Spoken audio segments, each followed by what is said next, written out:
Hi hello everyone, be happy படி channel viewers அனைவருக்கும் வணக்கம். இன்றைக்கி நம்ம பார்க்க போகிறது ஆந்திரா ஸ்பெஷல் ரெசிபி கொத்தமல்லி தொக்கு எப்படி செய்யலான்னு தான் பார்க்க போகிறோம். இது வந்து ஆந்திராவில் ஒரு ஸ்பெஷலான ஒரு டிஷ்ஷு. கோங்குரா எப்படி அவங்க ரெகுலராக எடுத்துக்கிறாங்களோ அதே மாதிரியே இந்த கொத்தமல்லி தொக்கும் எடுத்துக்குவாங்க. அது இப்போ எப்படி செய்யலான்னு பார்க்குறதுக்கு முன்னாடி இந்த கொத்தமல்லியில் இருக்கக்கூடிய மருத்துவ குணத்தை பற்றி பார்த்துடலாம். கொத்தமல்லியில் vitamin A, vitamin C, vitamin K நிறைந்து இருக்குது.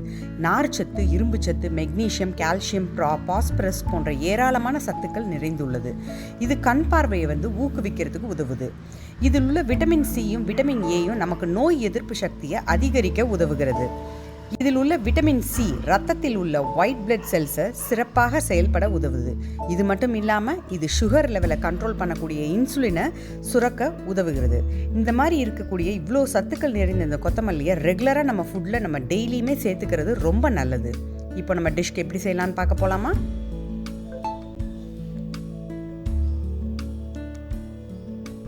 இந்த ஆந்திரா ஸ்பெஷல் கொத்தமல்லி தொக்கு செய்கிறதுக்கு ஃபஸ்ட்டு நம்ம வறுத்தெடுத்துக்க வேண்டியது கடுகு, வெந்தயம், ஜீரகம் எடுத்துருக்கிறேன். நான் நல்ல ஒரு கைப்பிடி அளவு வந்து கொத்தமல்லி எடுத்து அதை நல்லா ஃபைனாக சாப் பண்ணி வச்சுருக்கிறேன்.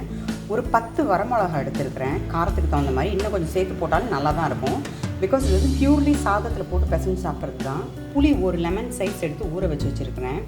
உப்பு தேவையான அளவு, எண்ணெய் நல்லெண்ணெய் எடுத்துக்கலாம். இப்போ வந்து தாளிக்கிறதுக்கு கடுகு, உளுத்தம்பருப்பு, 2 வரமிளகா எடுத்திருக்கேன். நான் ஃபஸ்ட்டு பேனில் இதை ட்ரையாக ரோஸ்ட் பண்ணி எடுத்துக்கலாம். ஒரு பேன் வச்சாச்சு. இப்போது கொஞ்சமாக எண்ணெய் விட்டுட்டேன். நான் அதில் ஃபஸ்ட்டு இந்த வரமிளகாவை போட்டு நல்லா வறுத்து எடுத்துக்கலாம். நல்லா பொன்னிறமாக இந்த கலர் மாறணும். வரமிளகாவில் நல்லா இதை வறுத்து எடுத்துக்கலாம்.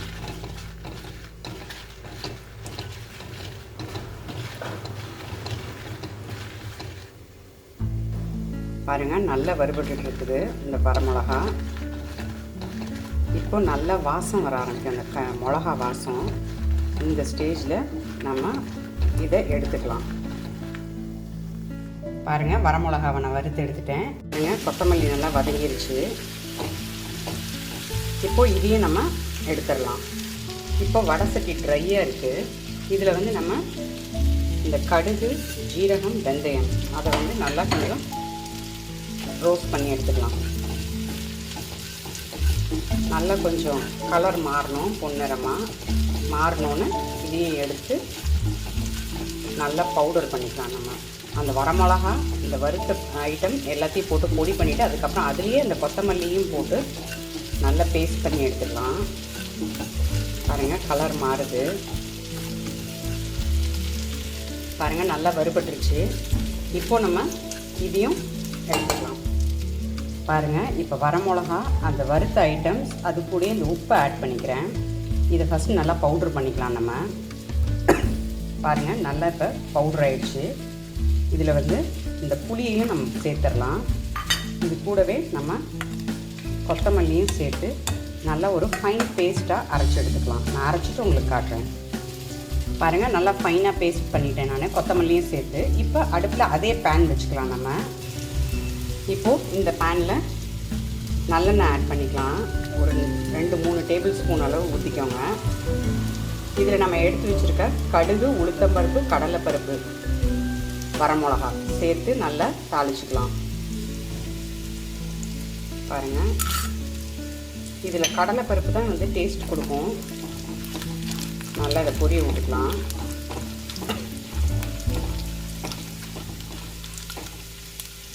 நல்லா செவக்கட்டும். கொஞ்சமாக கருவேப்பிலை போட்டுக்கலாம். கருவேப்பிலை சேர்க்கும் போது நல்ல ஒரு ஃப்ளேவர் கொடுக்கும். கருவேப்பிலை சேர்க்கும் போது இந்த மாதிரி நல்லா பொரிய விடுங்க. அப்போ தான் அந்த ஃப்ளேவர் வந்து அந்த எண்ணெயில் இறங்கி டிஷ்ஷுக்கு ஒரு நல்ல ஒரு வாசம் கிடைக்கும். அது மட்டும் இல்லாமல் ஊட்டச்சத்துக்களும் கிடைக்கும். இப்போது செவந்துருச்சு. இதில் நம்ம இந்த அரைச்சி வச்சுருக்க இந்த விழுதை ஆட் பண்ணிக்கலாம். இதில் கொஞ்சமாக இப்போ தண்ணி கலந்து ஊற்றிக்கலாம்.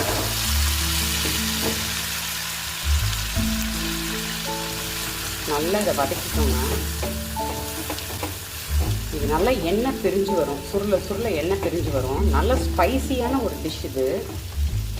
ஆந்திராவில் ரொம்ப ஃபேமஸான ஒரு கொத்தமல்லி தொக்கு இது. நல்லா ஒரு கொதி வரட்டும்.